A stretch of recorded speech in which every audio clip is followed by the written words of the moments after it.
আপনি কি মিউচুয়াল ফান্ডে ডিরেক্ট ইনভেস্টমেন্ট করছেন অনলাইনে, বিভিন্ন অ্যাপের মাধ্যমে, বিভিন্ন সফটওয়্যারে বা বিভিন্ন প্ল্যাটফর্মে? কতটা রিস্কি সেটা জানেন? যদি আপনার হঠাৎ করে কিছু হয়ে যায়, যদি আপনি হঠাৎ করে না থাকেন, তখন কোন রোবোটিক সফটওয়্যার নমিনির ফোন কলে অ্যান্সার দেবে? কে আপনার নমিনিকে বা আপনার ফ্যামিলিকে বোঝাবে যে আপনার ইনভেস্টমেন্ট কিভাবে রিডিম করতে হবে বা কিভাবে তার নামে ট্রান্সফার করতে হবে? ফোন করে দেখবেন কোনো ফোন কলে অ্যান্সার দেয় না, পুরোপুরি রোবোটিক। আপনি হয়তো ভাবছেন যে কিছু হবে না, কিন্তু যদি কিছু হয়ে যায়? ওরা তো কোনো ফোন কলে অ্যান্সার দেয় না, তখন আপনার সমস্ত ইনভেস্টমেন্ট অরফ্যান হয়ে যাবে। আপনি ছোটোখাটো ইনভেস্টমেন্ট অনলাইনে হয়তো করছেন, কিন্তু আমার পরামর্শ কোনো রকম ডিরেক্ট ইনভেস্টমেন্ট অনলাইনে করবেন না।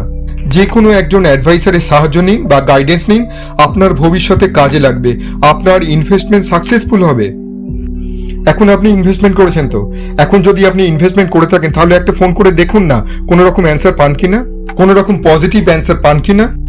আর আমাদের মতো অ্যাডভাইসারের সাহায্য নিন আর আপনি ফোন করে দেখুন। আমরা শুধুমাত্র একটা ফোন কল ডিস্টেন্সে আছি। ইনভেস্টমেন্ট করতে হলে মিউচুয়াল ফান্ড ডিস্ট্রিবিউটর বা অ্যাডভাইজার প্রয়োজন বা আবশ্যিক। আমাদের ওয়েবসাইট www.moneymakingmc.com লগ ইন করুন। এ বিষয়ে আরও বিশদে জানতে হলে বা আরও আপডেটেড ভিডিও পেতে হলে আমাদের সমস্ত সোশ্যাল মিডিয়াগুলো ফলো এবং সাবস্ক্রাইব করুন। ধন্যবাদ।